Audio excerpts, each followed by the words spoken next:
Hi guys, Terry here from the Alternative Idol podcast, and I'm back with another reaction. Wait, this is the wrong video. We're doing something else. This is the podcast.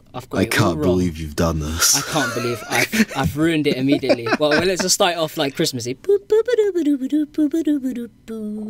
you go. It's a podcast. It's Christmassy, and we're back with another Alternative Idol podcast, guys. We're here. Hello. Good evening. Good morning, wherever you are in the world. I am Terry from the podcast and from the Facebook group, and I'm back as ever with my colleague Gary from Idle Shit. Hey guys, how's it going? And John straight from Japan, but at the moment he's straight in. Which event is he at now? I'm not sure. Like probably straight in traveling to Portland or something. So John is currently on his way to Portland for. Maybe, I don't know. Is he not doing Portland for the next stop of the Necro tour, or is he just doing Seattle? He is doing Portland. I just don't know if he's like on his way yet. 1 second, I need to turn you down a little bit. You're kind of screaming in my ear. I apologize. There we go. That's better. Never mind. Yeah, so John has ditched us this week, so he can no longer say that he's never missed a podcast, and I'm very happy about that. So if you can all rub it in his face next time he's here that he missed the just last be like, one. John, why did you miss the last podcast? Guys, hashtag where's John? Tag him in it on Twitter. Say hashtag where's John, because that's all what we wondered last night when he was at the Necro event. So hashtag where's John on that one. But yeah, we'll talk a bit more about NECRONOMIDOL or NECRONOMIDOL, however you want to say it. We'll talk a bit more about them later. But yeah, we might as well say a big thank you to everyone out who's been checking out our recent content on the channel. We hope you guys are enjoying the regular uploads and of course the podcast as usual. We've had mixed feedback on the fact, the podcast was cut up into parts. That was mainly due to Watanabe, striking us. He dropped the hammer on us. He dropped the ban hammer on us, and we got in trouble. Well, it was mainly Avex, I think, that did us over. But yeah, that kind of messed up our last podcast, and we had to cut it up and make it work. So, but this week we're back, and there'll be no sound for the videos. So we should be all legal people, and you'll be able to watch the thing in its entirety if you're watching the VOD right now. Thanks for everyone joining us today. We've got quite a bit of news and some other stuff to cover, and some last minute bits that have popped up. You guys definitely want to stick around for the end of the show. I'm just going to say that there's an announcement coming, so stick around. Yeah, it's Gary's graduation from the podcast. I guess I don't have to stick around now. Oh, I'm joking. Surprise! No, I'm joking. Well, I was about to say it's a good announcement, but some people would think me leaving would be a good announcement. So. No, because otherwise it wouldn't have been me doing it. It would have been John, right? Because John does the graduations. That's true. Actually, now that... Oh, no, wait. I was going to say there's no graduations this week, but that would be a lie. Yeah, we'll find out on that. But anyway, we can jump into this week's news if we're all good. Indeed we can, and... Our first news topic is a follow-up to a news topic from 2 weeks ago. That's when the last one was, right? We didn't do one last week. Yeah, no, we didn't. Yeah, so this is the first one. My mind is basically soup right now because it's a busy time of year at work. So yeah. Anyway, so what do we have up in the news? We talked about Burst Girl the last time, right? We did, yeah. I guess you could say rebranded Guso Drop, because that's pretty much what it is. If we're being until we see what they sound like, for all intents and purposes, yes, 100%. So yeah, we talked about them because they put out some promo shots of the group and all that kind of stuff, and then they shortly after that announced that their debut live will be on January 7th. It will be at Shibuya Milky Way. It starts at 10:30 in the morning. I know, right? Oh man, that's rough. Maybe there's something else going on in the evening, I suppose. Possibly. So it starts at 10:30 in the morning, and the bill for the show is unreal. So it's Burst Girl, obviously, because it's their show. Yep. But supporting, they have Broken by the Scream. Yep. Kandai Syrup, yep. And NECRONOMIDOL. And you know what else? It's sold out. Yeah, it's sold out. That breaking news an hour ago on Twitter. They're like, sorry guys. Yeah, it's sold out. No more tickets. I mean, it's a shame they couldn't have done that for Zep Tokyo, right? Maybe, that is true. Maybe if they'd got, you know, Broken by the Scream, Candide Syrup, and Necro in, they might have sold it out.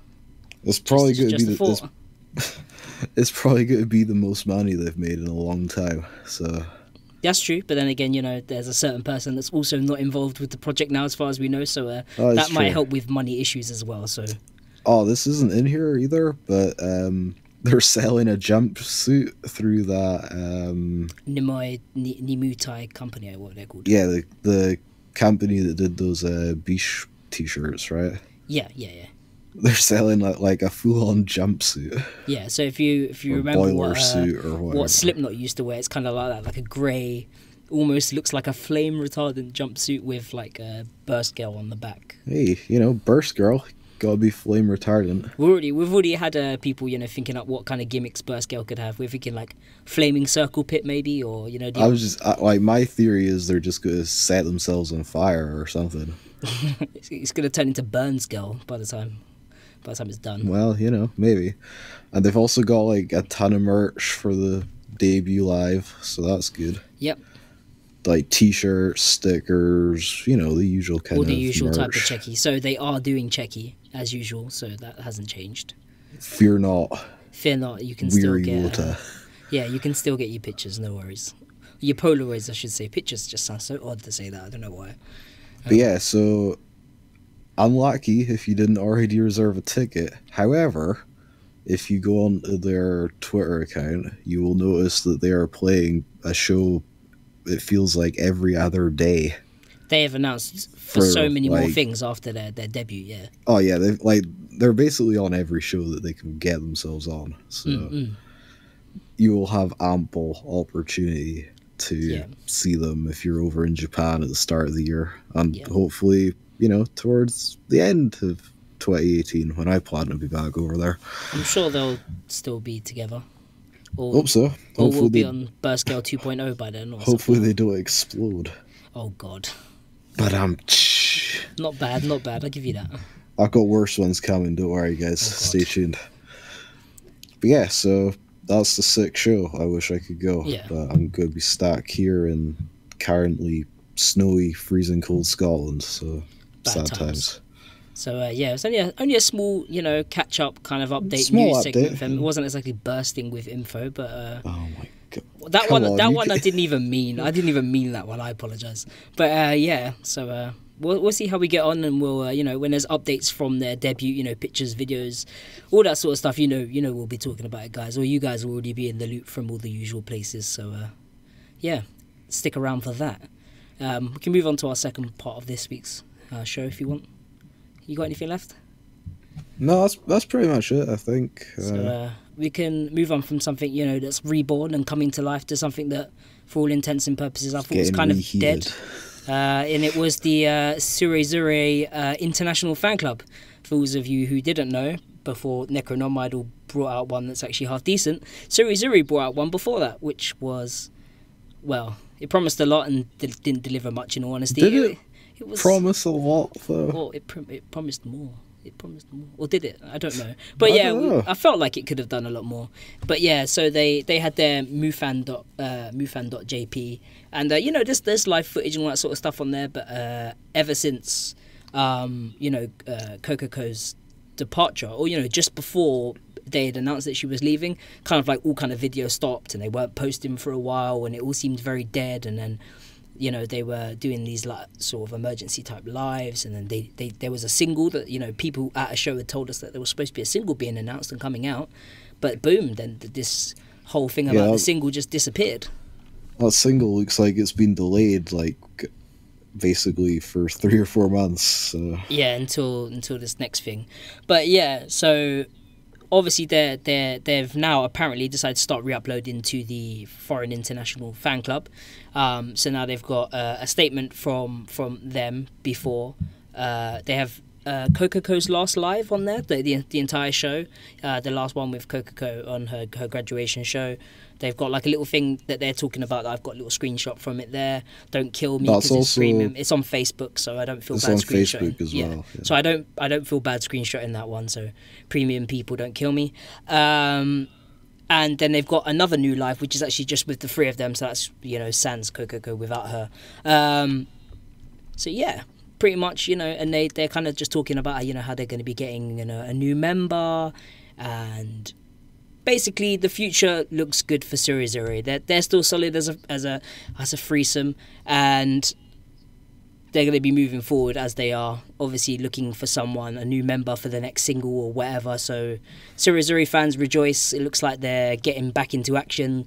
Footage is starting to be uploaded onto the account again. It's now got a Twitter, which I'm guessing is going to be much easier for the foreign fans to keep up to date with, because let's be honest, their email system for that Mufan thing was way slow. Like, I don't normally already have watched the video by the time the email came through, like a day or 2 days later. So if they can just post about it on a Twitter, you know, they might even get some more people interested into it, which is always good. It's always good to try and get more people interested into the fan club, the Patreon, all that sort of stuff. But we'll be talking about some of that later, actually, so definitely. But yeah, it was just a small thing that we thought we'd want to talk about. I mean, I don't know if it's enough to keep people signed up at the moment. I mean, it's cheap enough, you know. What is it, like $5? Yeah, something like that. It's not 500 yen, is it? It was $5. Yeah, $5 is 500 yen. Is it? Oh yeah, pretty much, yeah. So yeah, about. I mean, I don't know. It's like, if you like live videos and stuff, then you know. If they had more of these kind of, you know, the you know, even if it's just like a 2-second thing where they've just pulled them aside to one side and they talk to the camera for a bit and someone bangs some, you know, badly done English translations, even that for me would be half decent content, like, to me. Like, just one of those of the girls talking about, you know, oh, recently we did this live, or recently we've been doing that, or we went there, you know what I mean? That's all stuff that they could probably do and someone could edit in quite a short space of time and put up there that people would value, I think. And it would add a nice bit of extra, you know, content to the channel, and I think add the value to what people are paying, if you know what I mean. Just my opinion anyway. Unless just like more regular uploads, please. Yeah. Because there was like 2 months where there was just nothing going on. Yeah. It's like, I mean, they did suddenly spam a load of stuff to try and, you know, keep people appeased, which I understand. They probably lost a bunch of subscribers, that's why. They probably did, yeah. And they obviously are saying to people, you know, if you're enjoying this, maybe think about being a premium member. Now, I wholeheartedly support Surizuri and what they do. They're amazing live. I've seen them, and I definitely want to go see them live again. Do I want to see them go, you know, to foreign countries again? You know, if it's within their budget and they can do it and make successful and make money off it, then why not? Like, I definitely think that this could help them do that. They just need to make sure that the content on the international fan club is good enough that it's going to actually draw people in and get people dedicated enough to want to see Surizuri, I suppose. Right? That's all I can think of. Yeah, I mean, like I said, just be consistent with the content, you know? Yeah. And, like, mix it up a bit so it's not all just live videos, because, you know, live videos are awesome, but it's like, you can kind of get burnt out, you know? Yeah, totally.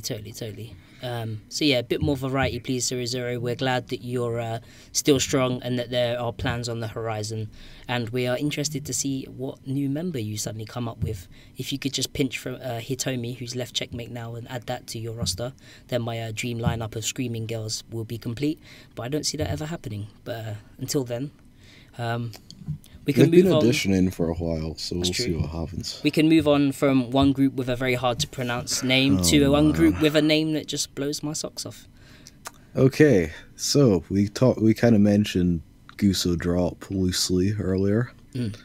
I'm sure most Guso Drop fans are familiar with Daichi. Yeah. He was their former manager / producer / whatever.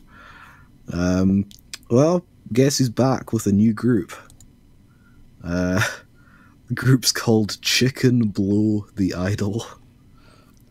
And you can see that on the there's a graphic of it screen there. I'm not winding you up. There is a graphic that says it. That is definitely the group name. Yeah. It's a 2-member group at the moment. Members are called Yomu and Remu. Something like that.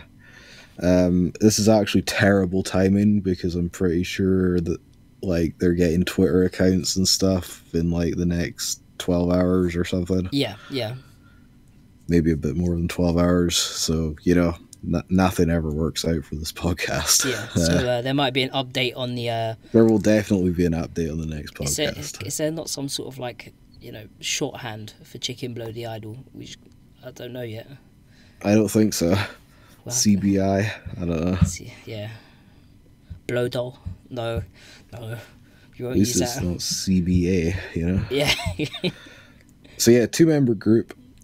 Debut is penciled in for March. Mm. And I don't know why they've announced this already, but apparently no Checky. Yeah. But if you bring a cell phone or a Checky camera, then they'll do Checky as long as it's during Buppan. Yeah, so essentially, yeah, because Daichi said that apparently he wants to take this seriously. I don't know what that means, but apparently taking it seriously means you don't do Checkies. Daichi has no love for money, guys. We know it sounds like he's cut off a pretty substantial revenue stream already. Because remember when I broke down how much money they make off a single pack of Checky film? Oh yeah, it's crazy. It's crazy. We worked it out. Like Checky is like the lifeblood. Like if they're getting plenty of people buying Checkies, then that's money right there. So much profit, but apparently maybe too much profit. I don't know. So yeah, there's no information apart from that at the moment. There's no song samples, nothing like that.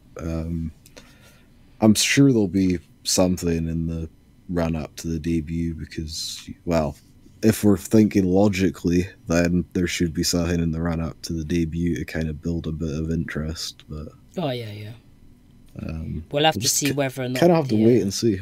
Do we think that the Gushin and Yo Guso fans are gonna go more for burst goals, or do we think that they're gonna try and stay with Daichi because they like his production style? I'm thinking they're probably gonna go burst girls more than this. I don't know. I don't know. They could just do both, I guess. Yeah, totally. Wouldn't shock me if they end up on the same shows though. That'd be kind of awkward. But it's probably more than likely going to happen, let's be honest. It is probably going to happen. Yeah, probably. I don't know, the graphic looks kind of like punk rock, hardcore kind of thing. So. Yeah. It's, I don't know, it's like a chicken head with a foot. It's like this. It's like an angry, turkey face on like a bony foot or something. I don't know. Yeah, I don't know what's going on there, but it's definitely interesting. And I like the whole chicken blow the idol across the eyes as well. That's like a mohawk. Yeah.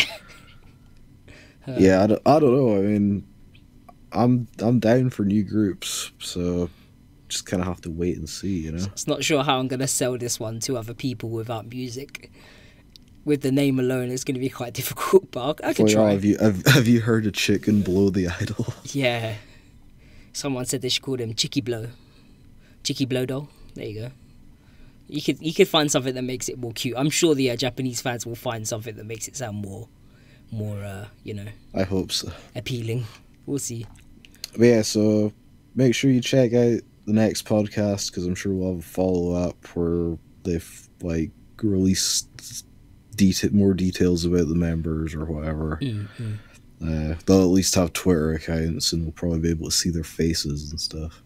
Yeah. What's what is this the new? Is this the new trend? It's like, we're going to hide the faces. Pretty much, right?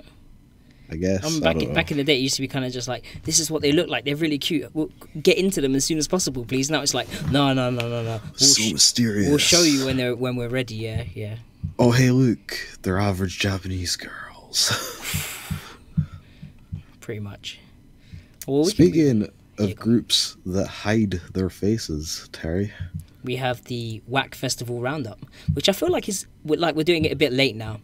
How long ago was the WAC Festival? It was only on the 8th, wasn't it? The 8th, yeah. So it was a week it's only like a week. It just feels like it's been much longer. A week and a bit ago. So if you don't know, the WAC Festival happened on the 8th, I believe it was, and it was their big celebration of WAC and Scrambles. And they basically had, everyone pretty much perform there. So I think Empire, I'm not going to say they had their debut because they didn't. They already had that, was it Tokyo Morph? Morph Tokyo? Roppongi Morph Tokyo. Roppongi Morph Tokyo, yeah. So they've already done that. But yeah, Empire performed, and they performed, I think it was all 3 songs or 2 songs. Something like And that. they were nervous as hell. And they were nervous as hell, bless them. They were like a stage full of Ayuni Ds when she first started. But, you know, they were good. They were good. They were interesting. I'm sure a lot of people are going to have to get into them and, you know, like, you know, Bish, Bish, and Gang Parade. They've already obviously got all their, you know, fan foundations and all that sort of stuff, and they know what's going on. So, but anyway, yeah. So you had Empire performed, Bish performed, I think then Gang Parade performed, Bish performed, and then I think there was, and then they did the mix-up groups, right? The shuffle groups. So then they had Didn't Watanabe and Kenta perform? oh yeah, as well? so what are they called? Something Mint Boys. Beat Mince Boys. Yeah, Beat Mince Boys performed. So that was Kenta and Watanabe doing their emo rocker thing with Spark. Did they play Spark? I'm sure they probably did. Yeah. Yeah, definitely don't want to talk about that too much. We might get struck again. No, definitely not. YouTube, please. Please. And then we had Saint Sex. There you go. Definitely demonetized now. They performed. Was it Wackies Fuck or FXXX? Oh, definitely 100% demonetized now. Yeah, sorry. The AI bots are finding us. And, how dare you drop an F-bomb? Apologies. But yeah, so yeah, they performed Wackies whatever. Did they do all the other songs from the Scrambles album? I need to look because obviously I think Aya and Chichi had a thing as well, didn't they? Like a song together, but I don't know if they performed that. That was anything I wasn't quite sure if they performed all of the songs from the Scrambles album. I wasn't 100% sure. But the most interesting bit about the WAC festival, apart from, you know, that and Aina did a little mini acoustic thing and, you know, all the good performances, was that Watanabe came out and he did his usual "we're gonna make an announcement now" thing. And yeah, who's swapping back, Gary? Before I start quoting off NECRONOMIDOL members by accident, like I did earlier. Well, it didn't say they were swapping back. But it just said that the trade was ended. The transfer is ending between Aya and Saki in like March. Yeah. At the next one man. Yeah. Whenever I can't remember when that is. Yeah. Yes, chat, you do get in trouble. Well, you don't get in trouble, but your videos get demonetized if you swear. So they take away all my postage and packaging that I'm going to be using to do, you know, the giveaways. So it's quite annoying when they do that. But yeah, so yeah, apparently the trade is over, or the transfer is over. What that actually means we don't know, but apparently we're going to find out at the BIS. Is it Idle is Dead? If they called it Idle is Dead again? Yeah, Idle is Dead. Idle is Dead 1 man, yeah, for some reason. Idle is Dead 2.0 1 man or whatever. And apparently Gang Parade's going to be there. So I don't know if they're opening for it or something, but it's supposed to be a 1 man, so I don't know. That's quite weird. It's not like they didn't do a tour across Japan. Yeah, together, yeah, that was pretty crazy. That was crazy enough. That we went to. Or in Sendai, like madmen, yeah. Never again. Amazing show, just the travel was crazy. I might as well have got on the plane back to Britain. It would have been the same length of time. It would have been fine if we just reserved seats, dude. Yeah, standing up on a Shinkansen is never advisable. Especially not for like, how many hours does it take to get to... Considering we were going like 200 miles an hour, it was pretty smooth. Yeah, that's true. I felt like I was the Flash for a few hours. Yes, you're allowed to still swear in chat, it's fine. Unless there's a bot in there that like... I might time you out if you get overly aggressive with the swearing, but I'm pretty sure you can still swear in chat. Yeah. Anyway, but pretty much that was it, yeah. Who knows what's going to happen with that? I mean, you know... Well, people are talking, though, and that's the whole point, in case anyone hasn't figured it out yet. Yeah, it just seems like, you know, the start of the hype build for the 1 man, you know what I mean? Everyone's going to turn up to find whether or not, you know, they're swapping back. Are they not? Well, I mean, it's hyping a lot of stuff. It's like hyping the next Gang Parade single, it's hyping the next BIS single. What's that called? Breaking the Road? Breaking the Road. Breaking the Road, and then you've got... We don't actually have a name for the other stuff yet, do we? Nah, but we can talk. We'll share the details on that once we get to the new release section. That's a good point. But yeah, pretty much the WAC festival was, you know, it was kind of all show, not that much announcement. You know, they tried to kind of hype it up and get a few people, you know, crying. But for the most part, for something that was such a big WAC thing, there wasn't that many tears shed. So yeah, good for people who... probably getting a DVD release if we had to guess. Probably. Oh, that? Yeah, I would assume we're going to get rinsed for another 10k yen version of probably this or something else that's coming up. Yeah, probably. Probably. But it's going to come out. We're going to buy it. Hopefully someone will be in Japan and they can get a signed version. Mamma mia. There we go. All done. We can move on to something else. Yeah, let's move on. So we mentioned that Shuuengo are auditioning for new members and have been for the past several months. Indeed we did. Well, Zenbu Kimi no Seida are also auditioning for a new member/members.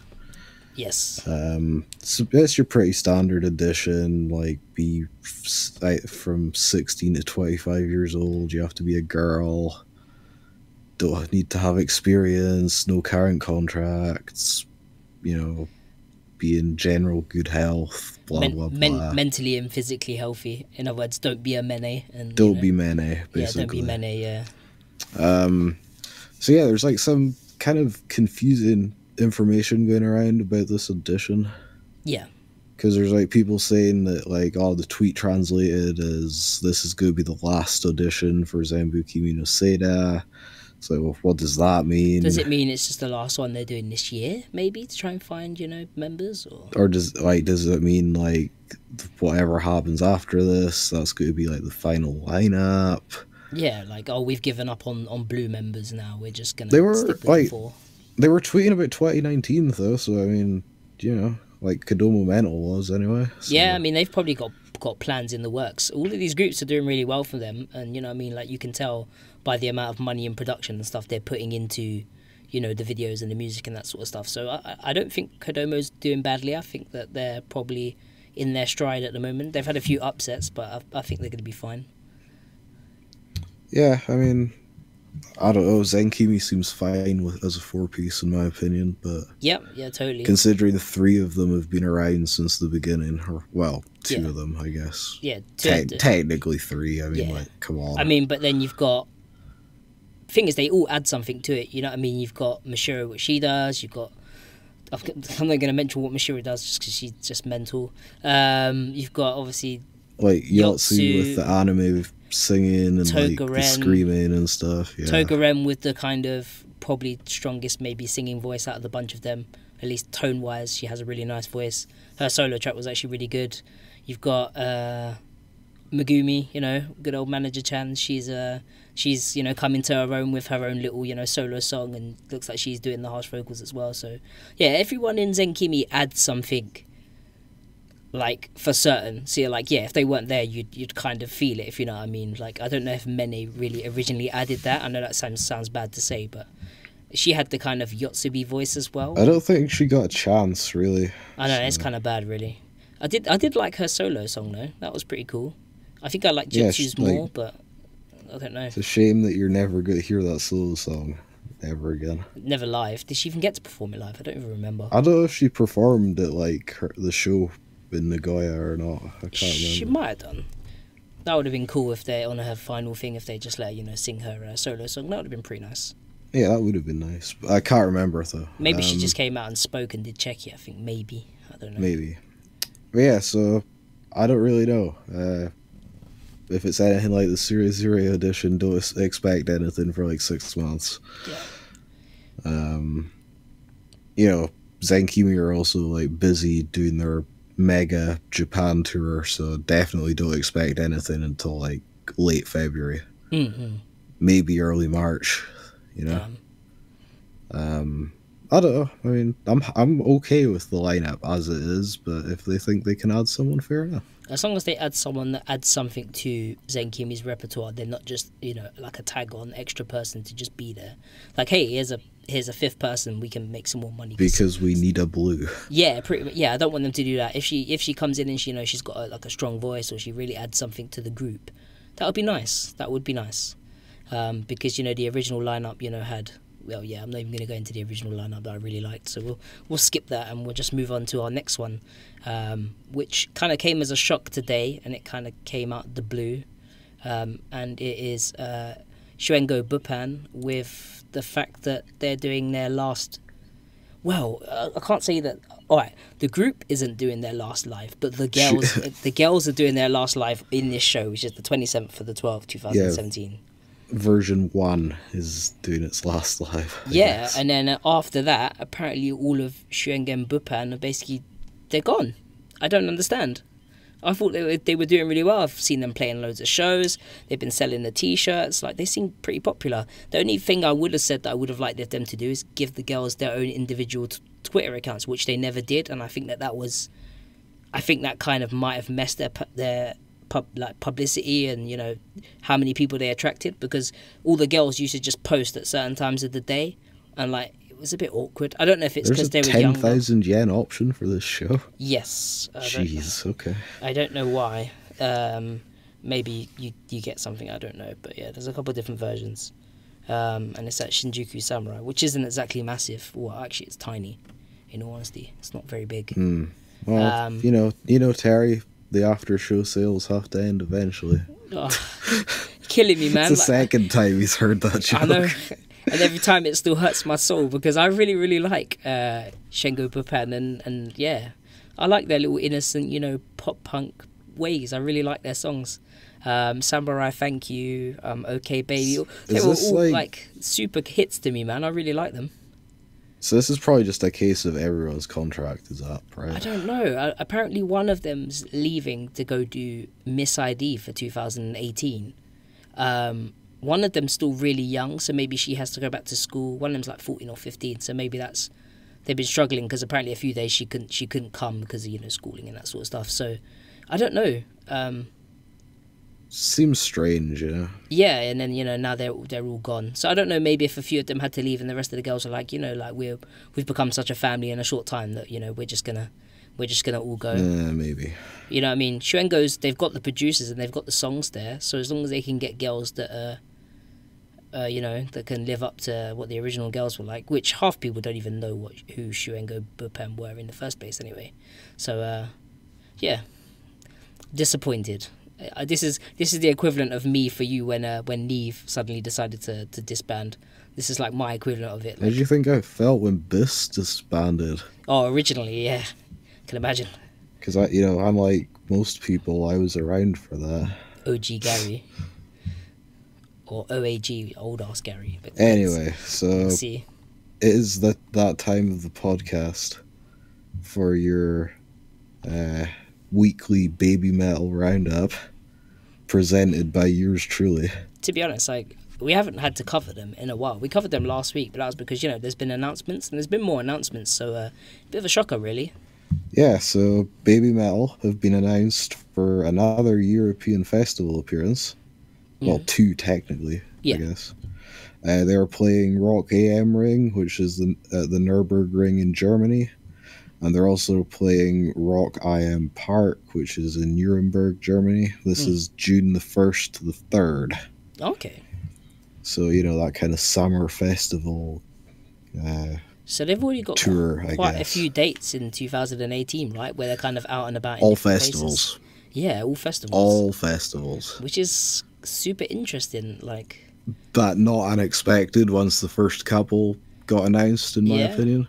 Yeah, I mean... I'm pretty sure this is my hot take, okay? So all you guys on the Baby Metal subreddit, don't crucify me, it's just my opinion, okay? So I would say that the fact that these festivals in Europe are all getting announced means there will not be a headline tour. So you think that, like, last year it was kind of the year of the support tour, right? You think this year is going to be the year of the festival Baby Metal? Yeah.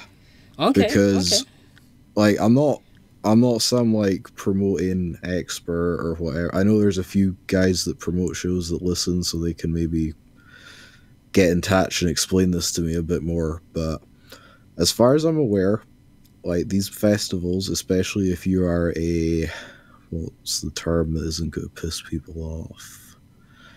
If you're a specialty act, then these festivals usually try and get some kind of exclusivity kind of agreement. So it's not like, oh, we're going to play Rock AM Ring, but we're also playing, like, in Hamburg and Berlin as well.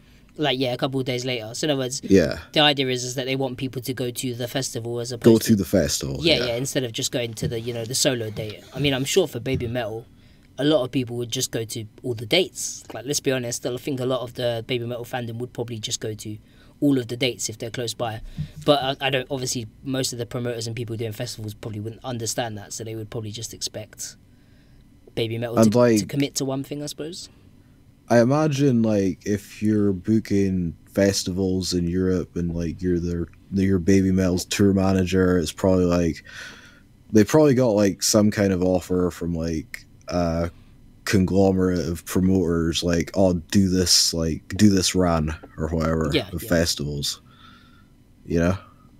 Mm-hmm. That's what I think, anyway. All I'm waiting for now is to see if they're announced for Reading or, you know, or Glastonbury or something like that. Now, could you imagine that? That would be pretty. I mean, they wouldn't. Like, if it's Glastonbury, it wouldn't be the main stage. Obviously, no, of course before anyone gets carried away. Yeah. I also just want to Reading note, they could do main stage because they've done it already. I also just want to note, Terry, and just point this out. Yeah. One of the hashtags for this is #RIP2018. Ooh. Conspiracy.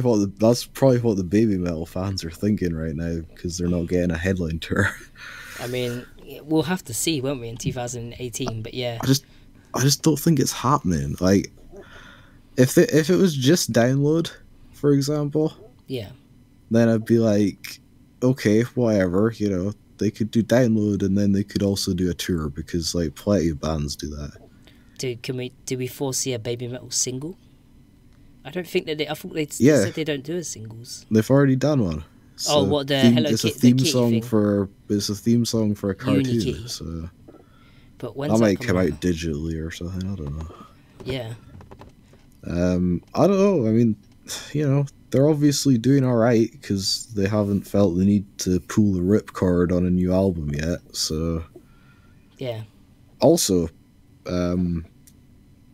this might piss people off, but it's easier to promote the fact that you're doing a festival if you haven't released any new material recently. Oh, okay, because people can just check out all the old stuff. It's like if you're doing a headline tour, right? Generally speaking, you have an album to promote. Oh, that's true. So that you can do interviews and stuff, right? Mm-hmm. This is just me again. I'm not like claiming to be an expert or whatever, but you know, it's probably easier to do festivals right now because they don't have anything to kind of interview about.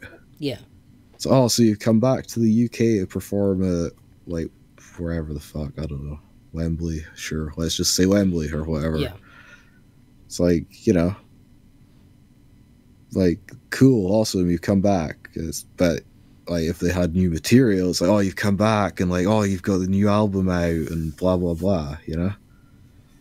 No, it was just to confirm, it was the Unikitty theme tune. Yeah, it's like for some cartoon thing. I don't think the thing is only actually 30 seconds. I'm sure it's probably a full song, but I'm sure there was people that said it was like at least half of a song or something. Yeah, I'm sure there probably is a full song. I'll get fact checked into oblivion if this ends up in the subreddit. The only thing I've heard is like a 30 seconds thing, but that was from like a preview or something, and obviously they did something. The full cartoon isn't obviously going to probably have the whole song. You know, I mean, even like you know, anime opening songs and you know, songs for the opening of, you know, shows and that sort of stuff. It's always normally the shortened version or, you know, the super compressed like TV version. So yeah, I'm assuming there's going to be a full song. Well, you never know. We'll see, I guess. But yeah, so if you're in Germany, I guess there's your next Baby Metal show. Yeah. I mean, if you can be bothered, like, slogging it out at a festival for, like, 3 days. Mm-hmm. It's not really how I choose to live my life personally, but, you know. I've been to a few festivals. I mean, it's not, normally what I do for festivals is I'll just turn up on the day. I won't care. Yeah, for sure. I'll either be in a hotel the night before and I'll just go for the day and then I'll go home. You know what I mean? Like, yeah. Sure, I've done download once, but I was like, yeah, that was horrible. Yeah, it just rained. It was soggy. It wasn't super fun in all honesty. So, Reading was kind of better because I just showed up for Reading. You know, went up to the front, there was tons of people there. The weather was half decent. It rained a little bit later on and that sort of stuff. But yeah, it was genuinely a bit more pleasant than Download, which was a soggy mess. Just to confirm, if you want to see Baby Metal next year, your options currently are Download in the UK, the Rock AM and Rock IM shows in Germany, and Rock on the Range in it's in the middle of America somewhere. This is bad. Rock on the Range, Ohio. Yeah, I think Columbus. There you go. There you go. Got him. I was close. So yeah, that's what's been confirmed, but I would expect more stuff to be forthcoming in the next month or two, because you don't just announce a couple of festival shows. Yeah, there'll be more to come. Do you think that they'll probably play the big Japanese festival, towards the end of the year as well? Possibly. You know which one I'm talking about, right? My mind's gone blank, but we all know which one I mean. That one, yeah. I can't remember what it's called now. Could go to Japan Expo in Paris, guys. You never know. Yeah, they could end up there. Who knows? But anyway, that's been your Baby Metal roundup. Baby Metal update. # Baby Metal. Yeah. Summer Sonic. They could do Summer Sonic. That's the one. Thank you very much. And we can move on to our last news topic for today.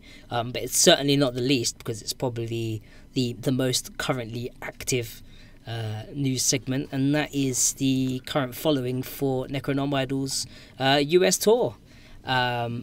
Yeah, John's gone all Grateful Dead on us. Yeah, so he's away with with Necro or whatever. So it basically kicked off at the Whiskey A Go Go in LA. Yeah, right. I'm not a master of American geography, so I apologize. Los Angeles last night.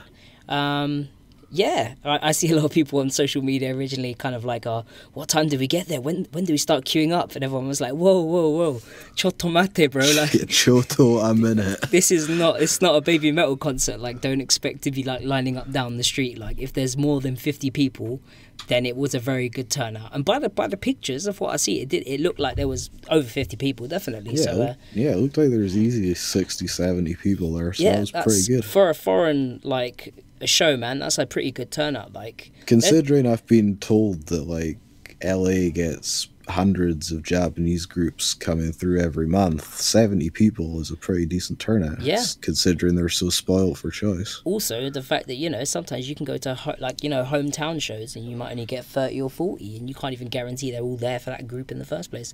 Some of them could be around for the opening groups, as I've experienced. If anyone's listening to this that went to the show, or if there's anyone listening to this that kind of looked at it and thought, oh, that crowd's not very, that's not very well turned out. The 3 shows I went to in Japan that they were on, there was maybe 30 or 40 people there to see Necro. So this is what real idol and real indie, chica, whatever you want to call it, idol. This is what it's like in these streets, guys. It's not like hundreds of people all the time. Don't take the numbers that you see getting posted by Baby Metal and Bish and those other sorts of groups. Don't take those as numbers that happen a lot, because it's not like. I'll also throw this out there in Japan, especially. Well, this is wrestling more than anything. They jack the attendance up. Oh yeah. So, but, I'm not saying it happens all the time in Idol, but it is known to happen. Or just rent out a place that says it's a couple of thousand, put a couple tables in the right place, actually only have 1,500 attendance, but then say this it's is getting way too out. specific now. Yeah, but it happens. But anyway, so. It looks like apparently there was a few small issues at the beginning with some mics, some sound didn't come on and that sort of stuff, and it looked like Ricky was kind of sound checking beforehand. So I'm not quite sure whether or not they managed to get there in time to originally sound check. From what I heard is that their merch line was going crazy. So they and I think they were meeting people before the show because they weren't going to have time after, because they had the VIP. Yeah. So it was probably just a case of they just didn't have time to sound check before the show. So yeah. what everyone should have done was, I know it's never going to happen, but Ricky should have been like, yo, we're going to sound check, and everyone just cut off to the bar or whatever and go get a drink or something and come back in a minute. Nah, dude, people were handcuffed to that front railing. Come on. Yeah. There was one of the Japanese fans who had come over, Lunatic Dawn from Twitter. MVP. He was the real MVP for that night, and he was basically periscoping Zero Shiki and NECRONOMIDOL. So shout out to Lunatic Dawn for the feed. We can neither confirm nor deny if it was him, but someone was periscoping when they maybe shouldn't have been. Someone got scolded for potentially recording, and apparently they were like, nah, man, like, I came all the way from somewhere. I'm definitely going to be recording this. So apparently some people do break the rules, even if everyone thinks that they don't. So who knows? So what else have we got going on with NECRONOMIDOL? So we had the sick ass tour shirt. Thanks, John. Much appreciated. Yep, pick me up one of those. Cheers, babes. And the signboards, right? Those but sick. we didn't get one of those. There's pictures in the slides actually of the signboards, which look Someone really told cool. me those were $20. I mean, I'll pick one of those up for $20, definitely. I mean, we're doing posters as well. Hey, Ricky, come on. Bandcamp, please. Where's the posters at, bro? But can you make sure Hina signs it, please, before you sell those? Because I can't buy a poster if they've all signed it and Hina hasn't signed it. I will give you 2,000 to 3,000 yen for a fully signed poster. I'm just throwing that out there. Come on. Do you know what? The only thing with posters is that you have to send them in a tube, right? Is the tubes expensive? Or they're not that expensive? I don't know. I was just thinking, you know. What? Do I look like I work for a post office or something? Ricky's going to end up with like the NECRONOMIDOL like office just covered in like cardboard tubes where he's like sending out posters and stuff like that. That'd be funny. Yeah, they did get some Japanese fans in the crowd. Yeah. There was a few that had flown over, you know, and there was one guy who, you know, was showing us a good time on Twitter, and he gave me a good view of Necro performing. I tried to share the link around with a few people, but some people, you know, I'm pretty sure he's going to all the shows. So. Oh yeah, definitely. Yeah, he turned up super early as well. Bless him, to the venue, like. Yeah, hopefully he'll learn that he doesn't have to do that, so he can like chill out a bit more. Yeah, I mean, as soon as Necro see him, they recognized him. So you know, I mean, you know how many shows he goes to, like. That's quite funny. Yeah, like I say, I think he's going to the other 3 shows, so there's a decent chance you might see some more, from someone, I should say. From someone, you might see some Periscope well, I mean, action, we're not giving out his real name, but you keep an eye out for that, I guess. You can find him on Twitter. Just look for my account and you'll find him. But yeah. They did the VIP, right? They did. So basically, after they had played Whiskey A Go Go for, what's it, like a 35-minute, 40-minute set? 35, 40 minutes. 40 Standard, minutes, like, Japanese set, basically. Yeah, that's generous, actually, for a Japanese set. Normally you'll get, like, 25 minutes. 25 minutes, yeah. So after then that, they headed over to, I think it's Soundbite Studios. So, yeah, I think they had... Just like a studio space, basically. Yeah, so people had like an hour and a half or whatever to get their asses over to Soundbite Studios for the VIP show. Which I think was like a VIP show, and then they had the meet and greet, and then they had like special games, like there was like Janken, and there was other stuff. Did like Checky and stuff there. Yeah, you didn't get Checky at the first show, I'm pretty sure. So. No, there was no Checky during that time. But it looks like they had like an extended Buppan at the VIP show. So, but you know, from some people's loot show-offs that I've seen on Twitter, it looks like the swag that you could get from the VIP show actually looked pretty dope. I don't know how much of that you got for free and how much of that you had to buy, but yeah, it was quite vast. Everything has a price. Yeah, I wonder if people were doing the old walk-in and be like, "Yo, Ricky, one of everything, please." Boom, like £100. I don't think American fans go as hard as European fans did. Mate, that was crazy. Like I've only ever seen that happen for like Baby Metal, where someone just goes one of everything. But it happened at Necro in London. I watched a good like 5 or 6 people walk up to Ricky and just say one of everything in the tote bag, and Ricky's face was like, okay, cool. Dollar like, signs spinning in his eyes. I'll take that £100. Yep, cool. So it's kind of. It seems like Necro are also presented with more gifts than they could ever possibly take home with them. Oh man, they've had like an early Christmas. They're probably going to have to eat the majority of that while they're on the tour. Well, at least that's like their snack budget for the entire tour basically covered with the amount of food that people That's the bought. first show. It's the first show. Maybe they shouldn't have said just bring us snacks. Yeah. It's crazy. There was some other stuff in there though. I noticed there was like Sally from Nightmare Before Christmas. Oh, that was Mag pretty and cool. I kind see of that. stuff. Yeah. I still can't get over this picture of Sari in the police car with Ricky in the back though. Yeah. I that's like my favorite photo of the year. That's a hell of a comment from Data Launch. NECRONOMIDOL. Oh, we should mention that they went to like police academy type thing, or like so some kind of museum. So one of the fans Someone tweeted police station. No. Like, So wait, one what? of the fans, his name's Scooter. He's actually a police officer, and I'm assuming that he's friends with Derek or Ricky. Sorry, guys. And they was invited to go and basically check out his station. So they got to get basically a tour around the station. They got to sit in the SWAT van and the car, and apparently he did like a weapons demonstration for them. Obviously he said that they weren't allowed to fire for safety reasons or whatever. I saw the picture of them with the targets and I was like, holy shit, they took them to a gun range. No, that was in the station. It was as far as I'm aware from what I read on the post. I mean just like a regular gun range that anyone can just go and use. Ah, right, yeah. No, I don't think it was that. I think it was like one actually in the police station. But it's like, holy shit. That's like land in America. First thing we do, go shoot some guns. Go shoot some guns, yeah. But yeah, so they got to keep the basically the shooting targets or whatever, and they got to meet the canine dog that they had at the station and all that sort of stuff. But yeah, it was really nice. There's a really long post in one of the Facebook groups, the old All Idol group, the one that's now Punk Idols and All Idol and Punk Idol, or something like that. That one, I believe, plus something. Go check it out. There's a guy that's in there. why I didn't see it then. Yeah, Okay, so there's a guy in there called Scooter, and he's basically the guy that showed them around. It's a really nice post. It's got some great pictures in there. Go and check it out. It's really nice. It looks like they had a good time. Yeah, so apparently there was people filming both of the events. Yeah.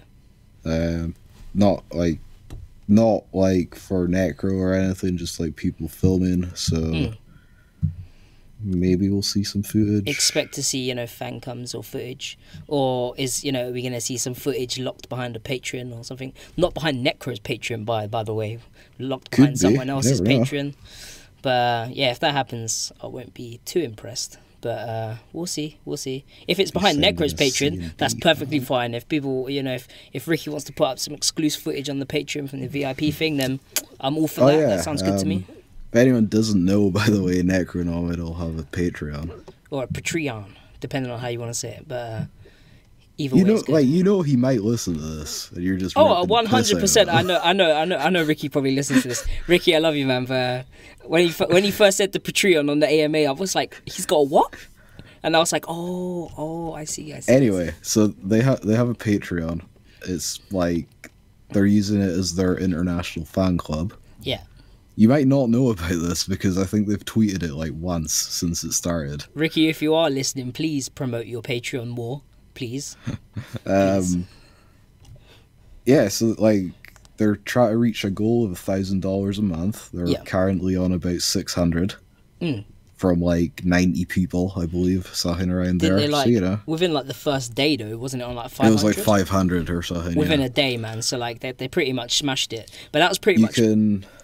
Yeah, sorry. What was the way that you looked at it? You said you thought that it was kind of like everyone who would sign up for it immediately kind of did.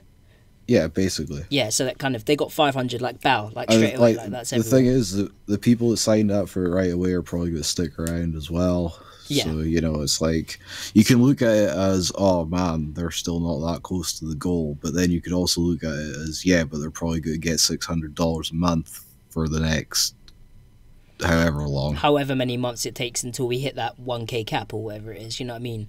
And I'm hoping that these tours are going to bring in other people to the Patreon. It's going to bring other people into the fandom.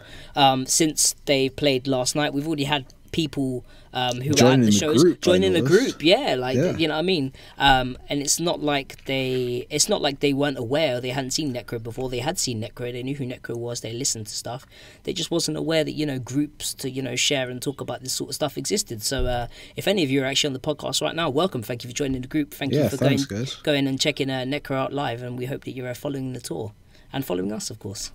Yeah, so check out Necro's Patreon. There's like 3 tiers, I think. It's like $3, $6, and $9. So it's pretty much, you know, pretty affordable. Various rewards associated with the tiers. Basically, if you sign up, you get exclusive access to merch and stuff. That's like base level. Everyone pretty much gets that. Then, like, the higher up you go, you get like live concert footage, or you can you can take part in AMAs with like Ricky and the members. Ricky just put up an AMA that he did. It was really interesting. Super interesting, in all honesty. Like, he answered questions way more in depth than I think he even needed to for people to be satisfied. I mean, that AMA was what, like 30, 40 minutes? 40 minutes, probably. About 40 minutes. 35 minutes. Yeah. So and people he asked answered every question, basically. So, you know, they're definitely trying to give you good value for your pledge. And he gives you a serious insight into what Necro are about, how they came about, you know, like, what influences they have. Like, he's super informative, and he's really nice about, you know, getting you in on what the group's about. Like, he wants you engaged, if you know what I mean. I mean, like, I'll be honest, it has been a little bit slow the past, like, few weeks, but as someone in chat pointed out, they were very busy preparing for this US tour, so... Yeah. Well, you know what I mean, they were a little bit late on sending the stuff out on the Bandcamp. Perfectly understandable. They were doing dates in Japan, preparing for a US tour, recording a new single, getting the stuff from the Bandcamp sent out, and recording stuff for the Patreon. They probably got slammed on the Bandcamp as well. And so, like, they brought out the photo book at the same time as well. I don't know. I'm assuming everyone that ordered the photo book got this email, but if you didn't, it's delayed. Unless it's not obvious, the photo book's delayed until they come back from America. So apparently it wasn't quite ready before they left. They didn't want to just like rush it out and it be not to their standards. So once they come back from America, that'll all be taken care of. I'd imagine you'll probably get your books sometime in the new year. So. I mean, as for Polios's question about is it a relief or an annoyance that he can speak mainly English for yesterday and the next few days, I mean, like he answered in his AMA, I don't think he minds. Yeah, he doesn't mind either. Like he said, he always said that if he could, you know, learn or get better at a language, that all he really wants to do is improve his Japanese, because he still doesn't feel like his Japanese is good enough. And that's someone who's already out there, living there, making it happen. Yeah, making it happen, and he still doesn't feel that his Japanese is that good. So, like, also, did we say thank you to Derek? Yeah, I don't think we have. I don't feel. Thanks, Derek, for actually making this happen. Yeah, because obviously a lot of people talk a lot of shit, and like they're like, oh, I wish I could do this. I wish I could do that.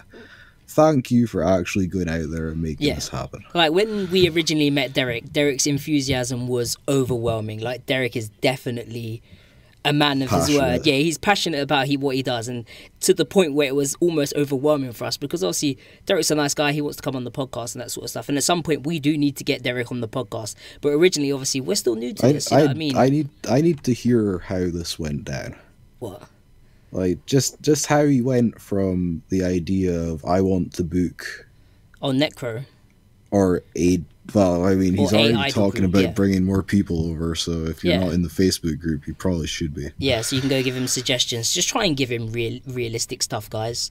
Like, hey, Poliosis, Burst Girl are around and might want, you know. And this is Derek. This is Derek we're talking about. Like, Derek's a fan of Yanakoto. Derek was a massive fan of Guso. You know? Yeah, he knows his stuff. Like, it's not just like a random person. Like, oh, I'm going to find a Japanese pop group to bring over. He actually knows his stuff.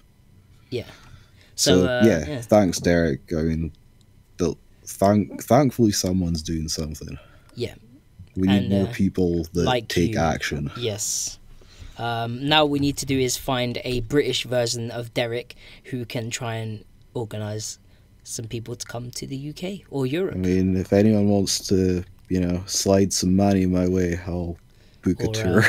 Yeah, we'll have to see. That's how we finally make money off this, Terry. We just start a booking agency. Start booking shows. I mean, I've got ideas for stuff, but not shows yet. There's something else I've been thinking about. I spoke to Chris about it, but yeah. But it would be something you don't even know what this is. I've spoke to Chris about this, and it was you don't even know. It's just an idea. We'll see. You guys know what I'm like. I'm more of a social media guy than an IRL guy. I go to shows or whatever, but we'll see. I'll try and do something.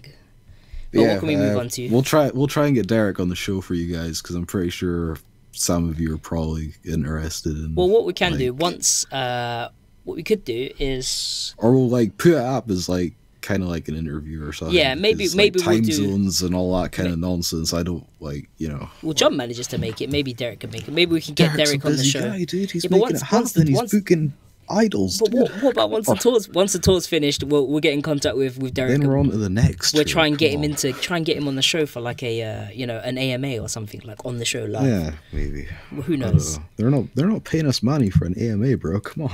Yeah, it's true. Maybe it's time we made that Patreon. Show me the money. You know what I'm saying? I don't. Everyone just unsubscribes immediately. They're like, we've heard that now. We're gone. But yeah, that was enough for the Necro tour. You get a tour. 24-hour preview of the podcast before it goes live. Oh God! And every month you get a checky if you're paying $10 or more. Oh my God, Jesus! But anyway, we'll move on to the next thing. That was pretty much it for the news. Necro's been a crazy ride, and we're gonna have tons of updates for that. It's all over social media. Big shout out to Derek. Big shout out to Ricky. What's the matter? We're already an hour in and we haven't even done releases. I know, and I apologise to everyone. This has become longer than I thought it would be, but... Didn't this happen the last time it was you and John who went 2 hours? When it's the three of us, we get through it quickly. When there's two of us, we just end up talking. I apologise to everyone in chat. I apologise. Heart pose checkies its own tier, bro. Come on. No, man, you need the gangster finger pose is my one. Anyway, let's move on to releases. Terry, tell me about your favourite Release us from this demon and let's move on. So, moving on to my favourite group is Oyasumi Hologram, who have now just released their band demo, Volume 1, which is now available on Spotify and iTunes. Clarify this for me real quick, Terry. Yeah, go for it. They released this already? Yes. Because I have it. Yes, so they released it when we was over there, or was it before we came over there? No, it was when... it might have been a few weeks before. Yeah, because it was on sale when we was over there. I didn't pick it up because I just picked up 15 and 17 because I wanted my checky tickets. Even though 15 and 17 ended up being one of my favourite things from this year. But more on that later. Yeah, them lists. But we'll wait for the end of the year first before we do those. So technically this got released, but then they've done a digital version with 3 extra tracks. Yeah. The cheeky sods. Yeah, pretty much. So they've put out Plan, Machine Song, Neuromancer, and these are all band versions, by the way. So if you're more of a fan of, kind of Oyasumi's Hologram sound that they had on 15, the kind of band sound, then it's basically like that, but kind of like a more raw, live, demo-y kind of version of it. Dare Kano Niwa, I always pronounce that wrong. Drifter, which is your favourite song, isn't it? No, Drifter, yeah, those songs are pretty sick. Unreleased version, which I'm guessing only got a Sorry Kara unreleased version. I like that song. And Mahiro no Dance, which is probably one of my favorite. That's a great song. That's one of my favorite songs. As soon as that came on, when we see them live, I was like, yes, this is my jam. I was like, but yeah, that's out. Go and check it out. Like I said, it's a band demo. Apparently they've got a bunch of other stuff on Spotify as well. Yeah, so I think you've got 15, 17 on there, and the albums as well, actually. So Terror Architect's first single is on Spotify, so if you guys haven't heard those B-sides yet, go check it out. Yeah. It seems like everyone's putting out a lot of interesting B-sides at the moment. Yeah, you know how I always tell you guys to go listen to Malcolm Mas McLaren's melodic hardcore album? Yeah. But it's out of print? Yeah. So you can't actually buy it. That's on Spotify. Go check that out. Oh, so there's no excuse now. Yeah. Nice. Someone mentioned in chat that yesterday's Necro show is the best because it has the VIP. I'm pretty sure the other shows they're doing, they're the headline act. So yeah, so you're expecting don't jump to conclusions. Yeah, there's gonna the other shows will have an extended set list, a lot more like the London I would assume show, so, because they're not kind of like tied down to other people performing that night and needing to sound check and so on and so forth. Yeah. Oh, the super VIP. The others don't some of the other shows have VIP though, just not super VIP? I have no idea. I don't want to spread false information. Yeah, well, go and check out I will spread and go and look information about Billy Idol though, just so we're moving this along and we're not here all night talking about Necro, because we can do that easily. We do that anyway. We do. So yeah, Billy Idol. Speaking of which, album review coming out this week on the website, so you know, go check that out. Put out their last album. Well, it was titled Last Album, and they did their last tour, apparently. Yeah. Except now they've got a new single coming out on March 21st, and another tour. So, you know, that was obviously a lie. Are we still expecting a rebrand like we thought might be in the work, or maybe a change of sound, or are we thinking they're it's not listed on Amazon yet. Okay. I don't know if it's on CD Japan. Yeah. Maybe they did better on the album than they thought it was going to. I mean, they sold the tour out, but that's probably because they called it Last Tour. Yeah, exactly, yeah. And they probably sold a lot of the album because they called it Last Album. Yeah, that's a very good point, yeah. So, that album's... Oh, man. Yeah. Never mind, read about it on the site. I don't know, they could rebrand. I don't know. We'll have to see. I don't think they have to. I don't think they do either, but you know, we'll have to see. Here's a crazy idea. Yeah, like you know how you're saying that they're not performing as well as like Gang Parade and Biss. Oh no, their performances are good. They just don't perform enough shows. You don't understand. I didn't mean like their performance. I meant like monetarily or whatever. Oh right, okay, yeah. Here's a crazy idea. You know, like maybe do some collaborations with like Gang Parade and Biss and Bish. You know how it gets like all incestual and stuff with Whack. Yeah. But Billy Idol can't take part because they're like the redheaded stepchild that aren't in Whack. Well, they should just be taken under the umbrella and give them all the benefits. Here's a crazy idea. Let's get some benefits going, you know? Let's change Billy Idol to Billy Idol instead of this non-idol doo-doo. Shit, dude. Like, I'm not even a producer, and like I'm thinking of this stuff. Yeah. Yeah. That's pretty much it for that is pretty much it. There is no other information at the moment, but I mean, it seems everyone's releasing stuff in like March and February, apart from this next one. Which is out when? Oh, this is out in... It says it right there. Jeez. Which is out on January 12th, which is the new Dots release, which is coming out on CD and vinyl. It's actually... album. It's an album. So it's called... Yeah, and it's gonna have it's gonna have 10 tracks on it basically. So if you go and buy their brand new album, which is called, you're gonna get 10 tracks. So the tracks so far are do I really need to? Tracks so far are Ne, Kimi ni Uchiru Yoru, Trinity Dive, Soda Float Mood, Bungaku Shoujo, Hoshikuzu Fudabaku, Cider Satellite Slide, and 1998. So they've gone for some strange titles, but it's kind of what I expected from Dots in the first place, in all honesty.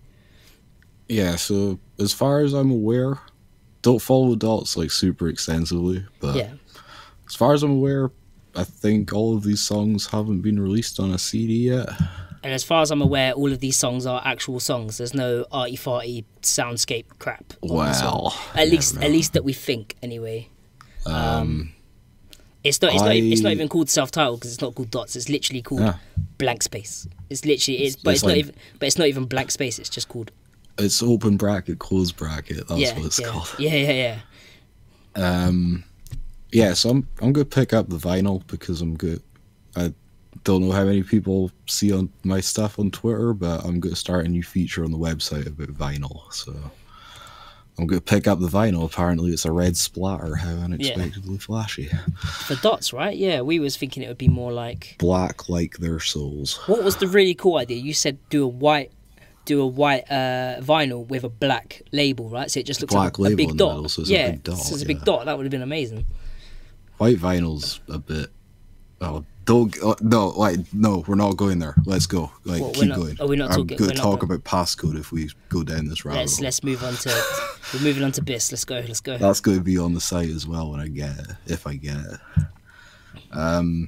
Yeah, so like, it seems Whack are just kind of oiling up the machine for 2018 because they're announcing a bunch of stuff. Beasts have a new single coming out March 7th, so like everything's coming out end of February into March by the look of things, because Gang Parade's like the 20th or something, I think. So in other words, probably being over there like late March or early April would be pretty early good. Early March would be good. Well, I don't know if I can make it early March, April maybe. So yeah, I didn't see where it said it was a double A-side single, but that's what it says in the docs. So apparently so, yeah. Yeah, 2 versions, like pauper tier regular CD and then balling out DVD version with the show with the show from Akasaka Blitz, where they announced the major label debut. How fitting, because that is their major label debut. And for any of you who don't remember which show that was the one when they did Paprika like 5 times and begged to get Paul Louis back on stage. Did we talk about the logo? Not really. I mean, I think it looks like the Flash logo for some reason. Yeah, it totally does. And can we talk about how they've stolen Billy Idol's thing? Oh, well, the Anarchy in the Idol. I'm pretty sure Billy Idol have a song called Anarchy in the Music Scene. Yeah, I'm just saying. Yeah. I don't know. People are getting hype because they're like, oh, Anarchy, it's going to be archaic. Yeah. BIS have got their edge back. Like, slay yourselves on the edge. Apparently. We'll see, who knows. Yeah, potentially. But yeah, so again, no further information, no previews, no nothing. But they have got those dope-ass new outfits, though, which are basically just, the rinse and recycled outfits, but made zombified. So they're not new, okay. Glad we've established that the new outfits are new. Yeah. They're new in brackets new, yeah. They just, smeared a bunch of, corpse paint on them and, made the girls out to look like zombies. That's basically They've basically added more edge to their already edgy outfits. Yeah, pretty much. Pretty much. We have one song preview. It's not really a preview, it's just a full thing that happened. Yeah. Not sure how many people listening to this are familiar with Pharrell Williams, it's not a band, but... Or NERD. NERD. Yeah. How many people... I'm assuming people most have people, heard they've been on, the top 4. No one ever really dies. Yeah. Group, sure. Pop group, why not? Yeah. So, year and a half ago, there was this photo of Billy Idol with Pharrell. Yeah, in the studio. Kind of happened. Yeah. I'm not really sure why. Well, apparently they were, I was going to say laying down guest vocals, but that would be much too generous. Yeah. They were recording some sound effects for a song on the new NERD album. Yeah. What's it called again? Secret Life of Tigers. Yeah, Secret Life of Tigers. It's track 7 or 8. Yeah. Stay yeah. Basically, they just clip out them saying a couple of words in Japanese and loop it in the background. It's not even enough to get an artist credit. It's not even enough to get an artist credit. They're not even on they credited Billy Idol. Ed Sheeran on that album too. Jeez. But Billy Idol didn't get it because they basically might as well not even be on the song. Probably triggered. They don't even sing a verse. They don't sing a verse. They just say a few things in the background. They are basically like the Yui and Moa of Nerd or of NERD for one song. Yeah, I'm sure it's cool for them, so they can be like, oh, we're on a Pharrell Williams produced song or whatever. Yeah, totally. Just I wish that he had utilized them a bit better, but Is this going to be up for Homicidal's 2018 biggest disappointment? I mean, because you know how he cuts it off in November for no reason. They did so little. They did so little on the song, and there was so little hype for it in the first place that I don't even know if I could say it was a disappointment. It's only a disappointment. It could be most shocking then. Most shocking disappointment. We're just making up new categories now. No, like most shocking thing that happened or most surprising. I don't know. I think it was on that. It was shocking that it happened, and it was kind of shocking how bad it is. Like the song's alright if you're into that sort of song. It's just like if you're coming to listen to Billy Idol, don't bother because. I need to be careful. I'm being way too mischievous on like social media these days. I'm probably going to trigger more people. Just memeing on everyone, Gary. You need to behave. Just can't hold all these memes. But yeah, so pretty disappointing. But you know, whatever. It was, you know, it's a cool thing that happened, kind of, I guess. And we're also an hour and 15 minutes into this bitch, so let's talk about some videos. Videos, the section where we watch videos, we can't play the sound because otherwise we get copyright. The section where we watch the videos, and as soon as the video ends, we move on to the next one. Maybe even sooner than that because we're really pushed for time. Hey guys, I reacted to this one. Does anyone want to go watch my reaction on it? Jeez. So yeah, this is Payrin's with Dim. Alright, well I've said my bits about this, so I'll let you say something. Instrumental's banging. Oh, so we agree on that one, yeah. Like the instrumental. Vocals are fair to middling, I guess. Yeah, for me, anyway. You know, they're alright. It's not the worst I've heard, definitely. Not really sure what is going on in the live footage where it looks like they've swapped to a potato to record it. Yeah. That should be a Milky Way, though. Yeah, Just yeah. Pointing and that out. have you also noticed that in some parts they don't have the band there at all, and in some bits they do have the band? Shh. Continuity. Continuity, fam. That girl kind of looks like he married. Yes. I don't know. I mean, that's Mochiko. Some of the guitar stuff I really like. Oh, there's that one riff in it that I actually really liked. The beginning riff. Yeah, I thought that was actually really, really nice. Yeah. It's like, I mean, personally for me, that's like the highlight of the song, which is kind of a shitty thing to say, but it sounds bad, but that's literally what I said in my reaction video. I haven't, just like full disclosure, I haven't watched any of his reaction videos. Yeah, he does it perfectly. It's like completely off the cuff. Yeah, he does it purposefully so that, because he doesn't give a shit what I think anyway. Let's just throw it out there, guys. Yeah, but pretty much. Also, he doesn't want to hear something and think, oh, I only thought that because Terry said that. That's usually how we work. I also we try want to make keep sure this part of the podcast interesting because it's like if you've watched it and reacted to it, it's like if I've seen your reaction, it's like I agree. It's like, you know, yours and John's reactions will probably be funnier than mine though, because you don't give a shit and you're probably gonna say exactly what you think about it, and John will be like, and then this is like a solid 3 to 3.5 out of 5 on my scale. Yeah, I thought it was alright. It was inoffensive. It had a nice little guitar riff. People get pissed off if you give something like 3.5 out of 5 though. Yeah, I didn't realize the commonly given IGN 7 out of 10 was so offensive if you just cut the numbers in half. Yeah, I think 3.5 feels a lot worse than 7. If that makes sense. That's getting off topic. I don't get the music video really. It's kind of just like, yeah, it's kind of like a few member shots, some live shots. Is it me or did their outfits look like the outfits that the girls from Bar Ellen wear? Kind of. That's what probably just generic, like generic barmaidy type gothic-y themed stuff. Yeah, it's kind of what I thought. But yeah, I mean, yeah, it's alright. It's not bad. No, I would go and check it out. I suggest people to go and check it out and make your own assumptions on it. But the links are in the top right hand corner. There's the playlist. You can see it there. You can go and check it out yourself, or go and check out my reaction videos and disagree or agree with me as you wish. Check it out for the guitar riff alone. That's worth the price of admission, which is free. We can move on to the next video for this week if you want. We might disagree on this one. Pow! I can't remember. I don't even remember if I reacted to this. What? The tingos. We'll back off of that one. No, I was going to go into like Lethal Bizzle for a second. No. From Lethal Bizzle to Big Shack. That's where we've gone. Zenbu Kimi no Seira Sekirarara Ito. Sekirararayoto, yeah. Whatever. Dab on Too those many, haters. too many rahs. Okay. Too many ras, yeah. We're not. It's not a cheer competition. Like I like the song. I like the song. Their video effects are always really cool. I don't know how I feel about the bows on the new outfits. Do they perform in these personally. outfits? Because it looks miserable to perform in. I haven't. I mean, they're basically their old outfits, but just with a big ass baggy bow on the front. Yeah, exactly. It looks miserable to perform in.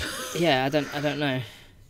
It's Imagine if you like do a jumping kind of choreography and it just bashes you in the face. Yeah. Originally, I made a joke that I thought it was to put them all on an equal playing field, like, you know. Oh, come on. Benefits wise, you know, on the front. You can't even see that anyway. Yeah, pretty much, right? But yeah, apparently not. That shit's under wraps. Pretty much. Literally. Literally. In some of their cases. So, I'm just going to throw this out there. This is a Zenbu Kimi song. Yeah. It's kind of... Zenbu Kimi by numbers. It's not bad. But you can go listen to their 3 albums and probably hear about another 15 songs that sound pretty similar to this. Yeah. Apart from the breakdown. Yeah, that's pretty cool. The breakdown was cool. But what I thought in this song was that I thought that a part of the chorus or the bit before the chorus really reminds me of another one of their songs. Yep. Enough that literally I was like, wait, have I seen this before? And I was like, nah. Mm-hmm. But you know, let's be honest, song as Kodomo are putting out so much material that like there's going to be some overlap. This song is great live. I saw it live. It's really good. Totally. But I'm not trying to say it's a bad song. It just seems like it's the evolution of what their old songs were, and they're just trying to make them.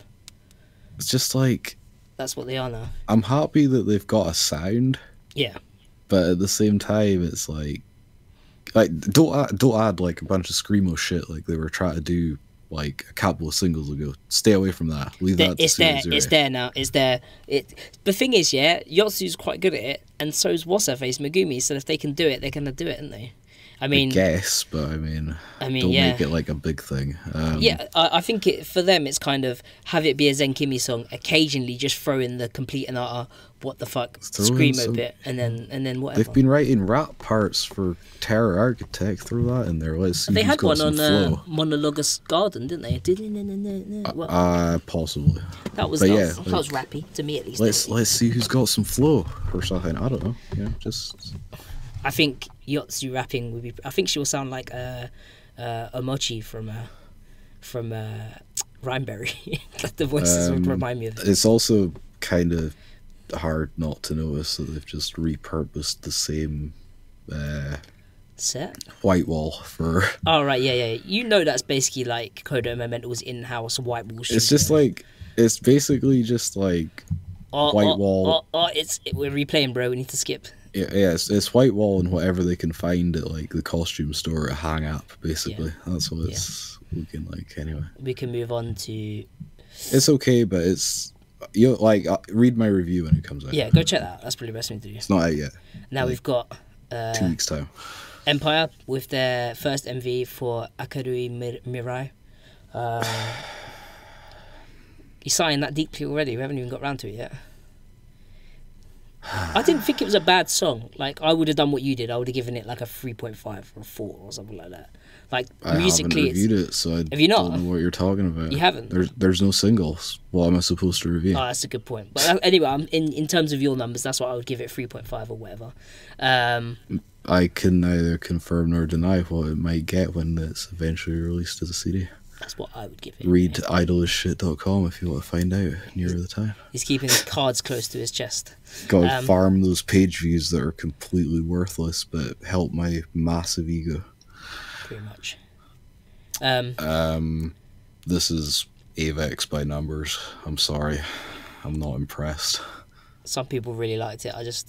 It didn't do anything. I wanted it to like either build more and more and go into something really big, or it just kind of, it was a bit samey for me. The more I listen to it, the more I'm like, yeah, it's a nice song. It's inoffensive. Is there credits for this? Blah blah blah. What do you mean? As to who wrote it? Yeah. I think it's a Kenta song. Interesting. I think it's a Kenta song, as far as I'm aware. Not that it means anything. I mean, I like I like the other two songs that they currently have available on SoundCloud, which are Tokyo Moonlight and Empire Are Coming. Tokyo Moonlight is probably their best song. Why is there a skull with rabbit ears? Because it's what's the name of the film? What's the name of the film? With the like weird looking bunny rabbit thing. Oh yeah, I know you know what I'm talking about. Someone knows. Someone put it in chat. I forgot the name of it. But yeah, that's kind of because that's their whole thing, is it? It's supposed to be like bunny rabbit eared Jedi cloaks or some rubbish. Donnie Darko. Donnie Darko, that's the one. Yeah. Thank you very much. That's kind of what that reminds me of. The skull with the ears reminds me of Donnie Darko. I mean, you know, they tried to get their personality out in the thing. So like. Also, can we just talk about the choreography for a second? Because the choreography in this is pretty. It gets a bit. I'm pretty sure that hopping on 1 foot thing is like a Pokemon move or something. I'm sure there's a Pokemon that does that. Yeah, like Aina gave them some strange moves for this song. Like Aina did the choreography. Jeez. Did you not know that? Yeah, Aina's done. I probably did. It just like I've got so much stuff just sieving through my head right now. I mean, the thing is, I think some people are thinking that the black is supposed to be like gothic or anything. It's not. It's black with like a dark blue. It's supposed to be like a cool, you know, image. That's why they have the beret and stuff. They're not going for like Avex cool image. Yeah, they're not going for like metal or anything like that. It's kind of I mean, I understand the whole kind of like, you know, the symbolism with the upside down E's and all that. That's kind of like, you know, the big logo thing. Here's the thing, okay. This is Avex and Whack collaboration. Yeah. So it's like Whack have provided the image. Yeah. Because this is a Whack. Oh, that's not a good thing to say. This is a very Whack image for a group. Yeah. And Avex have provided the music, which is standard Avex fare, at least for this song that they are using to promote nothing currently, because I don't believe there's a single announced. Don't know, hands in the air on that one. No, I don't think. Do you really do that because they had their hands in the air like a minute ago? I mean, I didn't mean to, but if I did, yeah, why not? I'll put claim to that. Why not? Yeah, it's like Avex have contributed the song and Whack have contributed the image, so there's your collaboration. Yeah. Guess. For now, at least. If you wanted something to look good. Was that a Surizuri butterfly that she had on her arm? Basically. But yeah, we'll move on from that. There's not really that much to say. Aina choreographed this. Like, yes. Was she watching herself when she was doing some of these moves? Well, like some people said, they said that, you know, choreography is not Whack's strongest point, as I've heard recently in a few people. Man, I'm so glad they've got clenched fists when they have their arms out like that. Right, What's anyway. that gorilla thing they're doing? Oh, that's the thing everyone's been talking about. Is that Aina just trolling them or something? No, Aina's been like literally. Aina made them like some funky ass dance moves. Like she's been giving them, like, she's been giving them weird stuff. Apparently, everyone loves it. All the like the Wote have been loving the whole gorilla thing. You know, it gives them a chance to beat their chests and pretend to be rabbits. I needed this music video like I needed a hole in the head. Ouch! All right, we know how you feel about it. Speaking of. That was just a transition, bro. Oh, right. We're going to talk about some You'll Melt More. Ah, I see where you was going with this one. Get it? Yeah.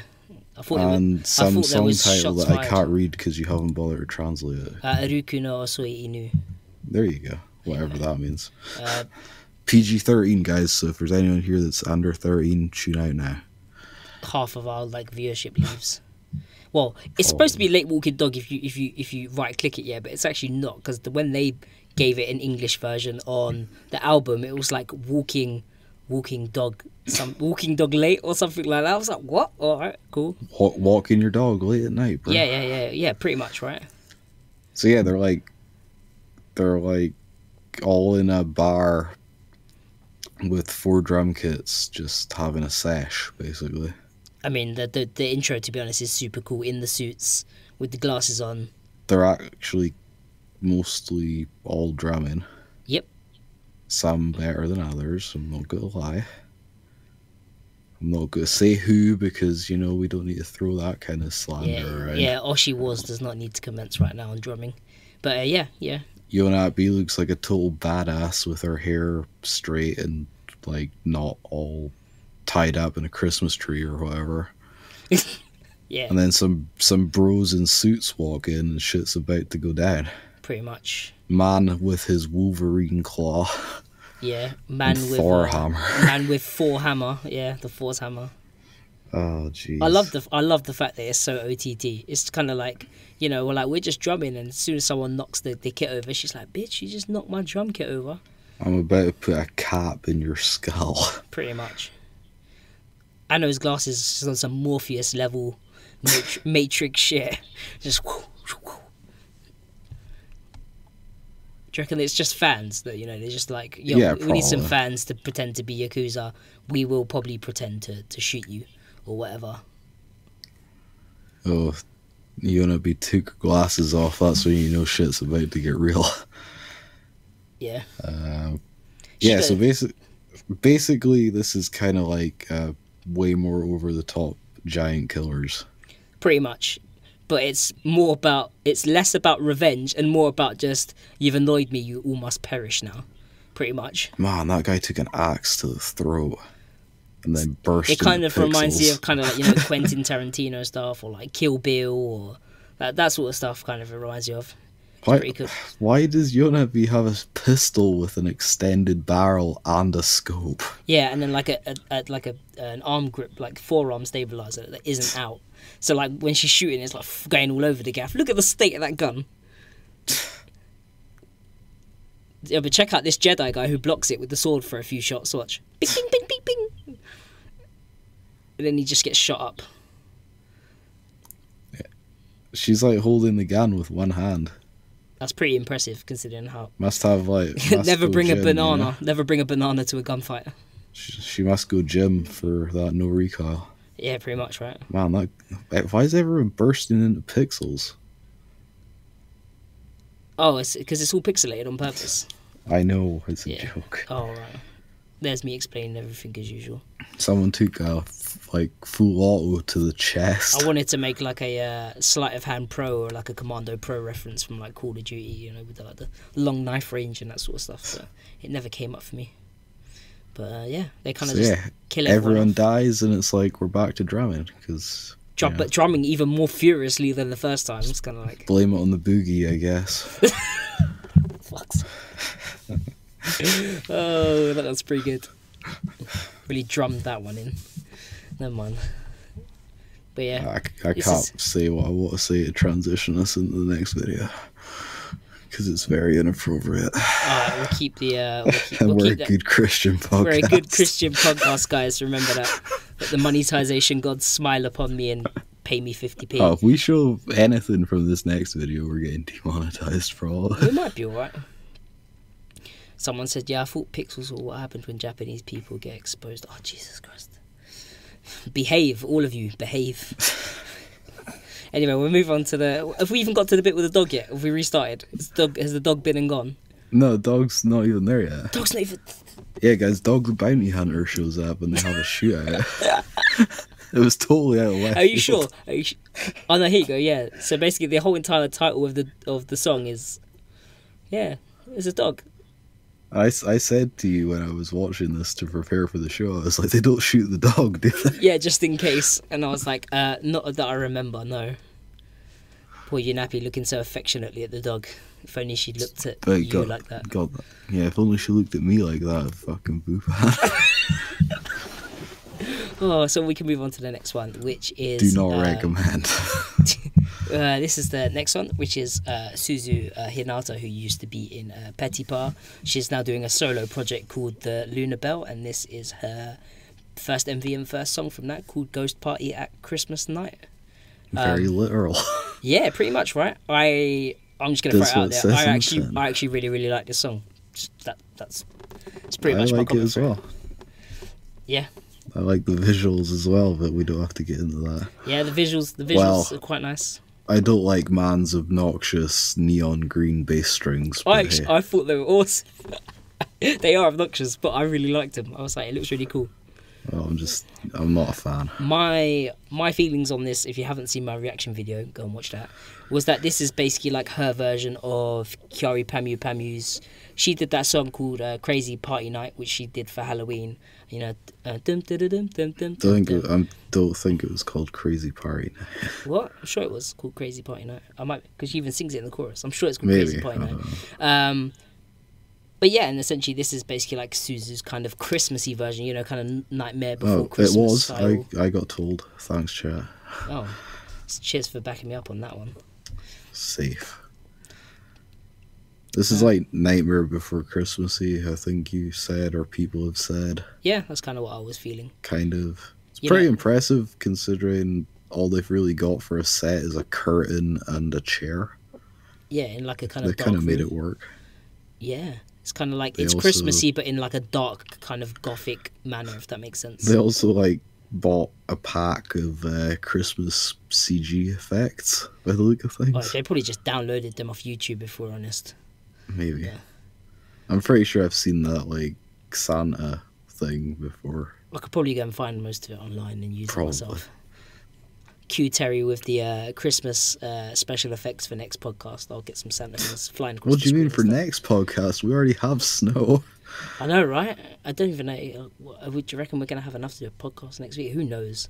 We're already over time now anyway, so who knows? But yeah, this was really cool. Go and check out the original video. Good visuals. Yeah, for sure. Good sound. If you like, you know, theatrical stuff, that kind of sounds kind of gothic, lullaby-ish, gothic, symphonic-y type stuff. For her first song, this is written by Koichi from Fear from Hate. I was about to say, man, you shouldn't have walked yourself into that corner. What? Yeah. You're like, oh, it was written by... It's written by Koichi from Fear from Hate, who's also been helping write stuff for Kandai and other people like that. So, essentially... Do you buy this anywhere? Yes, she's got... I believe you can. Have like a base or something? I think you can buy it from somewhere. She's got like a Wix site and some other things. So maybe there's a store there. This is our only song at the moment, but as far as I'm aware... Yeah, it has a CD, I'm pretty sure. All these guys from like the hardcore and those sort of bands are all kind of lending their production and that sort of stuff to this, you know, Starlit Records or whatever the name is. The guys that, you know, so for some reason it seems like they're helping out with whatever her name is, Senanan, you know, it's like Suzu. It's work, you know. Yeah, but they're putting out some good production quality stuff. Like for idols, like the production quality is really nice. Like. God, those green bass strings. But it's because they're actual, you know, actual band members who are used to recording bands and that sort of sound. So it is literally more like a band producer is just making songs for idols, if that makes sense, as opposed to an idol producer trying to make band songs for an idol group. So you can kind of tell that that's going on, which is really cool. But anyway, we'll move on to our last video of this week, which is Maison Book Girl with Jurok Sai, or 16 years old. Which this video is basically everything I've been doing on the harsh videos, harsh vocal videos for the last few weeks. Basically, it's like VHS and like retro-y style. I thought you were going to say it was everything you did in Japan. Or just walking down dark streets with women in alleys and stuff like that. Like handing money to young girls on the street and... Can neither confirm nor deny. No, I could deny. I deny. Handing them vitamin tablets. Vitamin. Hey, have some Flintstones vitamin tablets. Hey man, I've been told very passionately that drugs do not exist in Japan. So there's no way that was drugs that she got handed. Maybe he was just giving her money for some to go shopping. Yeah. Yeah. He was glucose guarding and her. Yeah. Maybe like that was her uncle or something, you know? Just giving her money to go shopping. Uncle Bad Touch, bloody hell. Wow. Don't take no money from him. So this is probably one of the more easy to listen to Maison Book Girl songs. Yep. I think that would be a fair assessment. So if anyone is listening to this and you've struggled, I'm just giving away my fucking review right now, god damn it. yeah, if anyone's listened to Mason Boot Girl before, you couldn't really get into it because it was a bit too, like, what's the word? Syncopated. There's it. Yeah, you like, man, it's like we're telepathic or some shit. Cheers, bro. Yeah, if it was like too syncopated or like it was, or just a bit too weird. Huh. She smokes. Interesting. That's quite progressive for an Idol video. If you're a Hello Project fan from like 2001, anyway.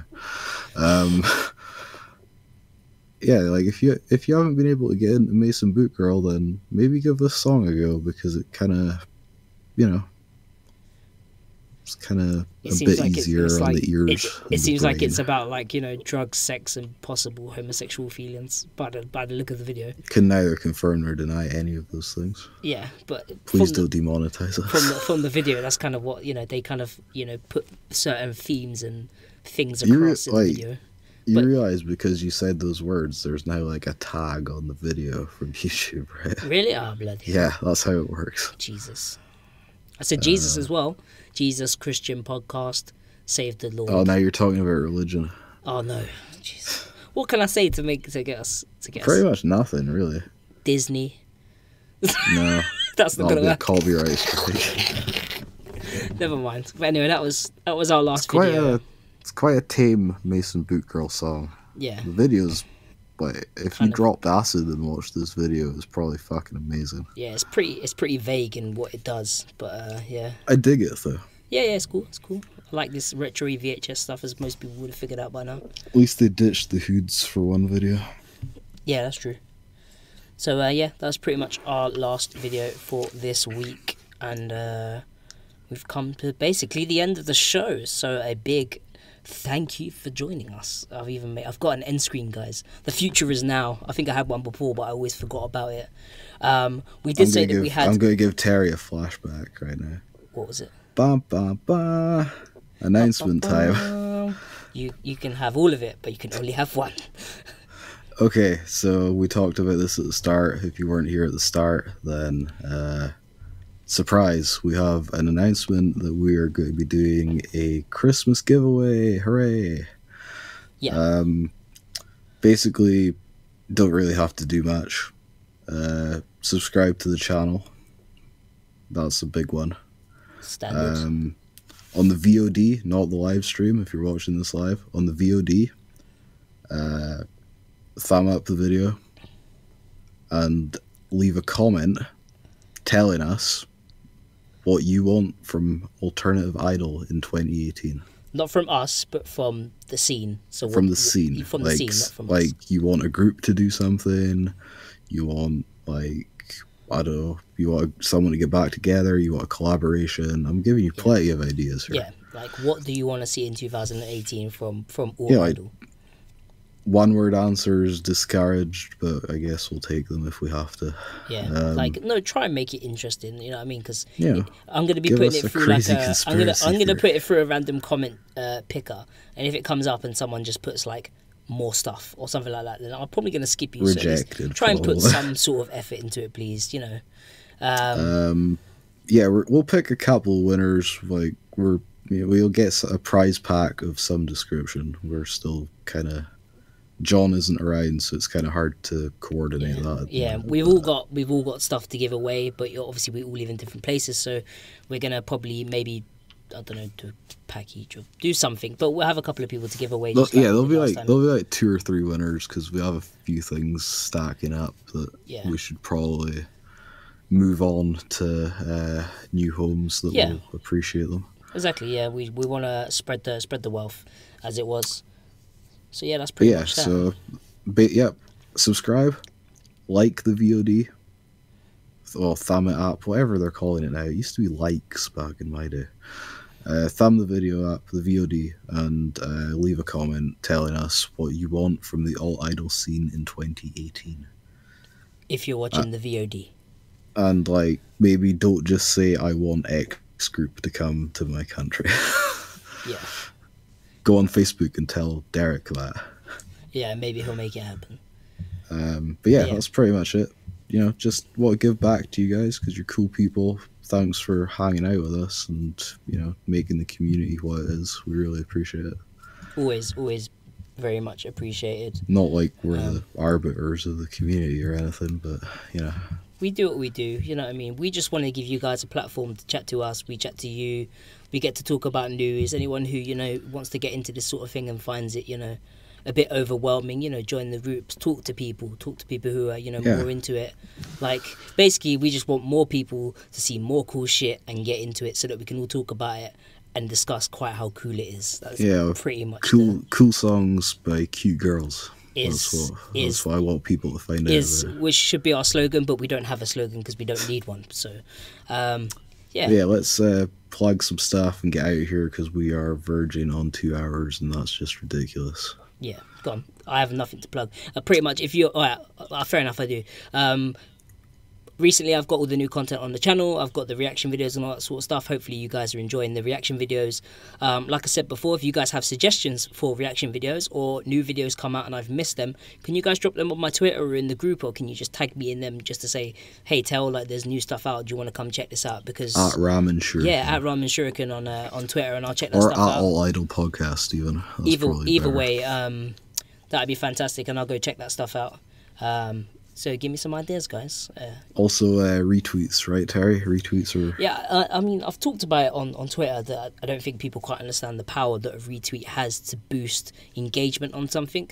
So, like, I'm not looking for views so much. I'm just looking for people to see the content and engage with it. So, you know what I mean? Like, So you're looking for views? No, I want people who actually want to be able to see it, but then engage with it. So, you know, leave comments. You know, like what next to watch, or someone who's never seen Necro. You might have friends that have never seen Necro. I've done a reaction to Necro, and they go, "Oh, reaction video, Necro, never heard of them." I'll watch it. You know what I mean? Like reaction videos, as we see for Baby Mel. Obviously, now that was a big group, wasn't it? That was the Fine Bros. It was that originally did Baby Mel's reaction video. Yeah. So obviously that was like a viral sensation or whatever. My channel and what we're doing now is it's nothing like that. It's nothing like that. We're not people who don't know what Idol is. We know what it is. So obviously we're more constructively viewing videos and that sort of stuff. That's more my kind of reaction style. So yeah, if you want to come and have your opinion validated or argue with me about a song, you know, then yeah, go to my reaction video, man. Let me know what you think about it. I'll let you know what I think about it. Let's have a conversation and let's show the idols that we are watching them and they have a fan base outside of Japan. That is the goal. Get retweeting, get liking, tag them in it, show them that, you know, they have fans. That's all I want to do, and that's all I want you guys to do with me. Help me. That's my plug out the way, because no one's going to help me anyway, so it's fine. Right. Hopefully I remember how to do this. When I'm not doing this podcast, I operate a website called idolishit.com. It does not mean that I just post mean stuff about idols. I actually post reviews that are, I think, generally quite fair. This past week, I posted reviews of, oh god, I forgot. Malcolm Max McLaren's Existence. Broken by the Scream. And Broken by the Scream's Screaming Rhapsody.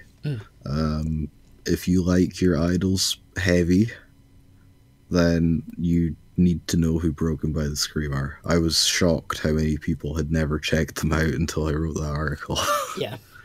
There was people like, oh wow, these guys are really heavy, I really like it, or whatever. I'm paraphrasing, obviously.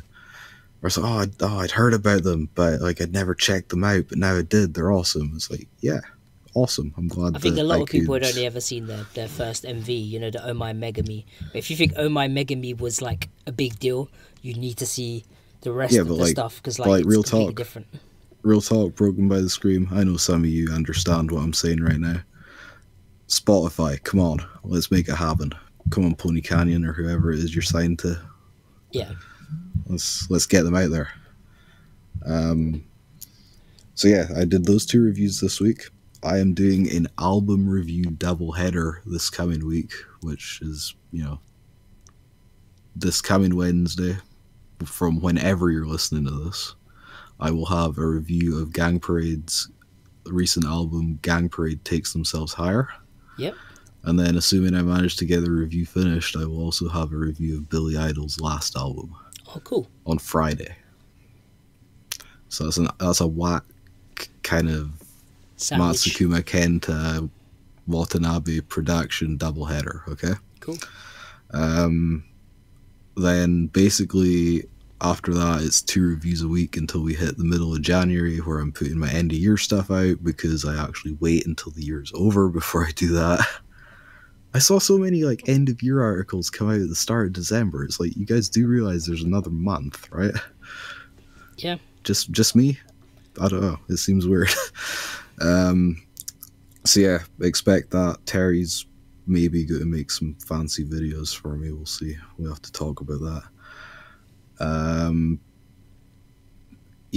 Follow the website Twitter account at Idle as Shit. I'm surprised that I still have that Twitter handle, considering there is a potentially profane word in it.